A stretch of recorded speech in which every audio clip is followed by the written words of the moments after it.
ako nag-yosi. Wala akong kahit anong usok sa katawan. Hindi ko rin maintindihan kung ano nakukuha nila doon.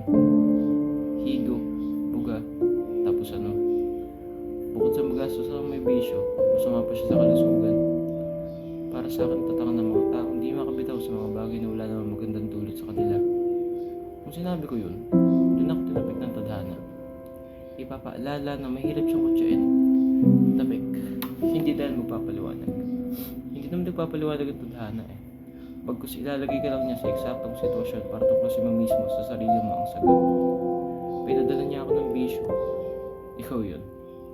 Para maintindihan ko kung bakit. Pinadala niya ako ng taong may bisyo para maintindihan ko kung paano. Bisyo ko ang taong may bisyo. Ang gulo pakinggan, di ba? Basta, hindi ko sinasabi nag-iyosin ako ngayon. At sa akin lang, alam ko na ang pakiramdam na hagilap ng isang bagay na walang magandang kahihinatnan. Nandito ka na.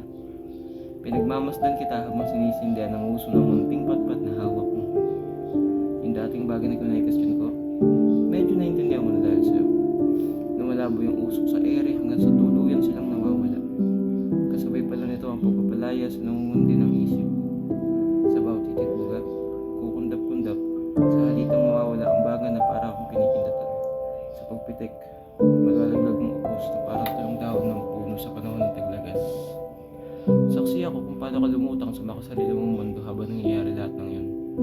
Ganyan ka pala nila tanggapin dyan. Kaya sino ako para di kita tanggapin dito?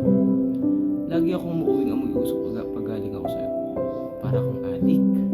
Kasi hinahanap-hanap ko yung amoy. Hindi nang iyosi kundi ikaw.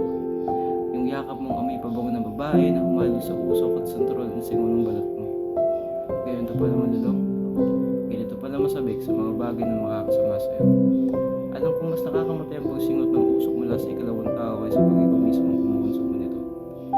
Darating ang araw na ikakamatay ko ang pag-amoy ng usok ng sigarilyo. Pero ayos lang, basta ako kung kasama mo sa bawat yosi break.